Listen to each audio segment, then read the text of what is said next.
Malaysia নিয়ে কথা বলতে বলতে আমরা অনেক চ্যানেলের যারা আমরা ভিডিও করি, কন্টেন্ট ক্রিয়েটর রয়েছে বা ইউটিউব থেকে সাংবাদিক থেকে যতজনই রয়েছে আমরা কিন্তু সবাই ফেসে যাচ্ছি কেমন জানি।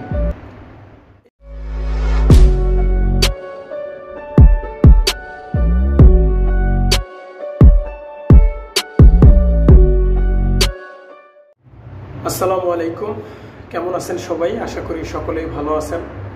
প্রবাস কিংবা দেশ যে যেখান থেকে আজকের এই ভিডিওটা দেখছেন সবাইকে জানাই আন্তরিক ভালোবাসা এবং অভিনন্দন। আজকে চলে আসছি মালয়েশিয়ার বর্তমান পরিস্থিতি নিয়ে কথা বলবো। বর্তমান ভিসার যে অবনতি হচ্ছে বা যেটা আমরা বারবার বলে আসছি তারপরে সেটার কোনো ব্যাখ্যা খুঁজে পাচ্ছি না, সেটা নিয়ে আমি আজকে কিছু কথা বলবো। এবং মালয়েশিয়া নিয়ে কথা বলতে বলতে আমরা অনেক চ্যানেলের যারা আমরা ভিডিও করি, কন্টেন্ট ক্রিয়েটর রয়েছে বা ইউটিউব থেকে সাংবাদিক থেকে যতজনই রয়েছি আমরা কিন্তু সবাই ফেসে যাচ্ছি কেমন জানি। এই কয়েকদিন ধরে মালয়েশিয়ার ভিসা সংক্রান্ত বিষয় আপনাদেরকে জানাতে যে এত গালি খাইছি ভাই, আমার মনে হয় যে আমি ওয়া পর্যন্ত আজ পর্যন্ত এত গালি খাইনি। এবং শুধু আমি না, আমাকে অনেক ইউটিউবার ভাইরা বা কন্টেন্ট ক্রিয়েটাররা আমাকে ইমেল করেছে যে ভাই মালয়েশিয়া নিয়ে কোনো ভিডিও করলে সেটার সাথে আমি বাস্তবতার সাথে কোনো মিল পাই না। যদিও সেটা খবরের পত্রিকায় দেখায়, যদিও প্রধান উপদেষ্টা ডক্টর মোহাম্মদ ইউনুস স্যারের মুখ থেকে যেটা শুনি সেটা নিয়েও করলেও, এবং ডক্টর আসিফ নজরুল সাহেব যিনি রয়েছেন বিদেশমন্ত্রী তার সাথেও মানে সেম, মানে এইগুলো নিয়ে যখন আমরা সত্যতাভাবে মানুষকে যখন একটা ইনফর্ম করি তখনই আমাদেরকে একটা মানে ভোগান্তিতে পড়তে হয়। তো প্রবাসী ভাইরা, আমি আজকে কথা বলবো মালয়েশিয়ার ভিসায় সম্পর্কে। মালয়েশিয়ার যে কোনো পরিস্থিতি নিয়ে যে কোনো প্রবাসী ভাই, যে কোনো ইউটিউবার, সাংবাদিক থেকে কথা বললে কেন ফেসে যাচ্ছে, এই বিষয় নিয়ে আমি আজকাল আলোচনা করব। তো ভিডিওটি ধৈর্য সহকারে দেখার একটু চেষ্টা করবেন। মালয়েশিয়ান প্রবাসী ভাইরা তো অনেক খ্যাপা আমার উপর, তো আজকে আপনাদেরকে খ্যাপাটা একটু কমিয়ে দেব, ঠিক আছে? যারা আমাকে ভালোবেসে আমাকে একটা গালাগালি করেন তাদের প্রতি আমার কোনো রাগ নেই, আমি আপনাদেরকে বোঝানোর জন্য আজকের এই ভিডিওটা। তো বড় মতো আমার K-Danger ইউটিউব চ্যানেলটি সবাই একটু কষ্ট করে সাবস্ক্রাইব করে আমার সাথে রাখবেন এবং পরবর্তী ভিডিও পেতে অবশ্যই লাইক করবেন, কমেন্ট করে আপনার মতামত জানাতে পারেন এবং কি কি ভিডিও দরকার সবাই একটু কমেন্ট করে জানালে ভালো হয়, তাহলে আমরা বুঝতে পারি যে কোন কোন ভিডিও আপনাদের প্রয়োজন। তো প্রবাসী ভাইরা, মালয়েশিয়া নিয়ে আজ থেকে 1 বছর হবে, ওই যে 18,000 শ্রমিকরা যারা যেতে পারেনি তারপর হইতে কিন্তু মালয়েশিয়ার ভিসা একেবারে বন্ধ। মানে 31শে মের পর 2023 সালে মেবি 24 সাল হবে, 31শে মের পর মালয়েশিয়ার একদম মনে হয় যে বিপদ, একদম কুহা যেটাকে বলে, যে ওটা লাগিয়ে গেছে, এখন আর ভিসা খোলে না। তো এই 1 বছর ধরে যারা ভিসা সংক্রান্ত বিষয় নিয়ে কথা বলেছেন তারা কি ভাই, আমি প্রশ্ন রাখি যারা আমার ভিডিও দেখেন বা যারা গালাগালি করেন তাদের উপর প্রশ্ন রাখি যে এই যে কথাগুলো বলি আমরা, এগুলা কি ভাই এমনি বানায় বলতে পারে একটা মানুষ? ভাই আপনারা বলেন ভাই, যারা ভিডিও দেখেন, যারা জ্ঞানী, পড়ালেখা মানে শিক্ষিত লোক, একটা লোক 3-4 মিনিট 5 মিনিট বানায় কথা কেমনে বলে ভাই? আপনারা বলেন ভাই, বানায় কথা কেমনে বলে ভাই? ভাই আপনি জানেন যে গত এই মাসের 15 তারিখে ডক্টর ইউনুস সাহেব মালয়েশিয়ার সফর ছিল। এই কথাটা মানে আমরা কই থেকে পাইছি?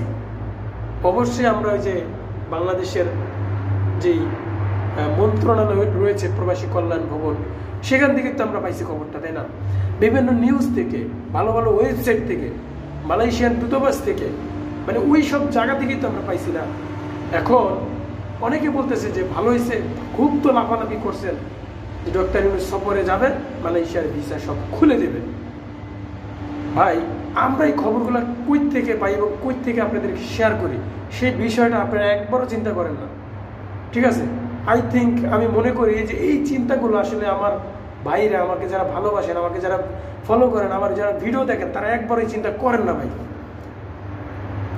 আপনারা জানেন যে যখন ডক্টর ইউনুস ক্ষমতায় আসেন 2024 সালের ডিসেম্বর মাসে, ওসাদা বিন উসমানের সাথে যমুনার যে ভবনটা রয়েছেন, সাংবাদিক যে ক্লাব, ওইখানে ডক্টর ইউনুস সাহেব মালয়েশিয়ান যে দূতাবাস রয়েছে, দূতাবাস বাংলাদেশের মালয়েশিয়ান যে ওসাদা বিন উসমান রয়েছেন, রাষ্ট্রদূত মালয়েশিয়ান, ওনার সাথে কথা হয়েছে যে বাংলাদেশিদের সকল প্রকারের যে মাল্টি এন্ট্রিপল ভিসা আছেন সেগুলো খুলে দেওয়ার জন্য আহ্বান জানাচ্ছেন এবং তারা বলেছেন খুব শীঘ্রই 18,000 শ্রমিকদের মালয়েশিয়াতে নেবেন এবং ক্ষতিগ্রস্ত তাদের টাকা পয়সা ঋণ পরিশোধ করা যা করা লাগে করবে।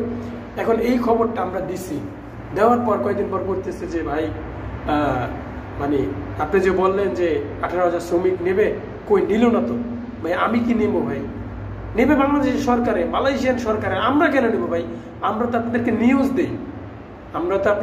দিই, নিউজগুলো কই থেকে পাই? ডক্টর মোহাম্মদ ইউনূস স্যারের পক্ষ থেকে পাই, আসিফ নজরুল স্যারের পক্ষ থেকে পাই, প্রবাসী কল্যাণ ড্যাশবোর্ড যে ভবনটা আছে সেখান থেকে পাই, মালয়েশিয়ান যে রাষ্ট্রদূত রয়েছে আমাদের বাংলাদেশের দূতাবাস সেখান থেকে পাই। আমরা খবরগুলো কোথা থেকে পাই? একটা কথা ভাই বোঝেন, 5-6 মিনিট 7 মিনিট 10 মিনিট ভাই বানায় কথা কিভাবে বলে ভাই? হয়তো এক একটা মেবি হতে পারে যে 3-4টা কথা মিথ্যা বলতে পারে বা বানায় বলতে পারে। 5 মিনিট 10 মিনিট কথা কিভাবে বানায় বলতে পারে ভাই? এই যে দেখেন কলিং ভিসা খুলে দেওয়ার কথা হয়েছিল যে ডক্টর মোহাম্মদ ইউনূস যখন মানে মালয়েশিয়ার প্রধানমন্ত্রী যখন আসবে, আনোয়ার ইব্রাহিম ঢাকায় সফর করেছিলেন, তখনই কিন্তু কলিং ভিসা খোলার কথা ছিল এবং 18,000 শ্রমিকদের নেওয়ার কথা ছিল। তখন কিন্তু নেয় নেই ভাই, নেয় নেই। তো এই দোষ, এই দায়ভারগুলো সাংবাদিকরা কেন নেবে এবং যারা কন্টেন্ট ক্রিয়েটার রয়েছেন, ভিডিও আপলোড করেন, তারা কেন নেবে? তারা তো এই পক্ষ থেকে একজনের মাধ্যমে একজনেই নেয়, একজনের মাধ্যমে থেকেই তো একজনে নেয়। আপনাদেরকে শেয়ার করে, আপনাদেরকে জানায়, আপনারা যখন প্রতিনিয়ত কমেন্ট করেন, প্রতিনিয়ত ভাই আমার ভিডিওতে একজন যারা হয়তো আপনি করেন না, আপনার পরবর্তীতে আরেকজন কমেন্ট করে যে ভাই ভিসা কবে খুলবে, কিভাবে ভিসা খুলতেছে না, কেন খুলতেছে না। তো এই বিষয়গুলো আসলে দিমাগ খাটাতে হবে ভাই। যে কোনো বিষয়ে, যে কোনো সংক্রান্ত কথা বলতে হলে আপনাদেরকে ওই বিষয়গুলো শেয়ার করতে হয়, যেই বিষয়গুলো আমাদের বাংলাদেশের যারা ক্ষমতায় রয়েছেন তারাই আমাদেরকে দেয়, তারাই ইনফর্ম করে। তো দেখেন এই যে যখন একটা ভিসা সংক্রান্ত নিয়ে যখন একটা বৈঠক হয়, তখন ওখানে সাংবাদিক যায়, কিছু ইউটিউবার সাংবাদিক যায়, কিছু টিভি চ্যানেলের সাংবাদিক যায়, রিপোর্টার যায়। তো তাদের পক্ষ থেকেই তো আমরা খবরগুলো নেই না। তো এখন এই বিষয়গুলো আসলে বোঝার চেষ্টা করে না মালয়েশিয়ার যে কলিং ভিসার যে লোকগুলো রয়েছেন। আমি জানি যে অনেক দিন ধরে তারা অপেক্ষা করতে করতে তাদের মন মানসিকতা আর ভালো নেই, সেটা আমরা বুঝি। কিন্তু মালয়েশিয়ান প্রবাসী ভাইরা আপনারা ধৈর্য ধরেন এবং আমি আপনাদেরকে একটা পরামর্শ দিয়ে যাই, সেটা হচ্ছে যে শুধু মালয়েশিয়া নিয়ে পড়ে থাকলে হবে না ভাই। বিশ্বের বিভিন্ন জায়গায় শ্রমিক সংকট রয়েছেন এবং বিশ্বের বিভিন্ন জায়গায় এবং কাজের অবস্থা খারাপও রয়েছে, ঠিক আছে? তো যেই জায়গায় যেই পরিবেশ, তো আপনারা ওই জায়গায় যাওয়ার চেষ্টা করেন যেখানে গেলে আপনার ভালো হবে, যেখানে গেলে আপনি 2 টাকা ইনকাম করতে পারবেন। মালয়েশিয়ার ভিসা বন্ধ, আমি ওই দেশে যাবো না, ওই দেশের চিন্তা মাথা থেকে ফেলে দেন ভাই। যখন আপনাদের ভিসা খুলবে, আমরা যখন প্রতিনিয়ত ভিডিও আপলোড করি, এটাতে একটা টার্নিং পয়েন্ট হয়। এটা একটা ভিসা খোলার একটা মানে প্রবণতা বেড়ে যায় ভাই। চারদিকে যখন নিউজ ছড়াছড়ি হয়, তখন থেকে এটার একটা মানে খুশি সংবাদটা ধারে আসতে থাকে। তো এই বিষয়গুলো আমরা নিয়ে ভিডিও করি। যখন আমরা এই ভিডিওটা বারবার বলি যে ভিসা খুলে দেওয়া হবে, খুলছে, তখন থেকে এই জিনিসটা আর একটু সামনে আগায়। তো এই বিষয়গুলো আসলে বোঝার চেষ্টা করতে হবে। তো প্রবাসী ভাইরা, আশা করি ভিডিওটা অনেক বড় হয়ে গেছে, আপনাদেরকে আসলে আর বোঝানোর মতো আর আমার মানে নেই। কারণ একটা মানুষ এতটুকুই বলবো ভাই, বানায়া হয়তো 2-1টা কথা মিথ্যা বলা যায়, কিন্তু বারবার এক কথা, বারবার মিথ্যা কথা বলে আপনাদেরকে আশ্বাস দেওয়া যায় না, ঠিক আছে? তো এতটুকুই বলবো। তো ভিডিওটা যারা দেখছেন, অবশ্যই আমি আপনাদেরকে বুঝাতে পেরেছি।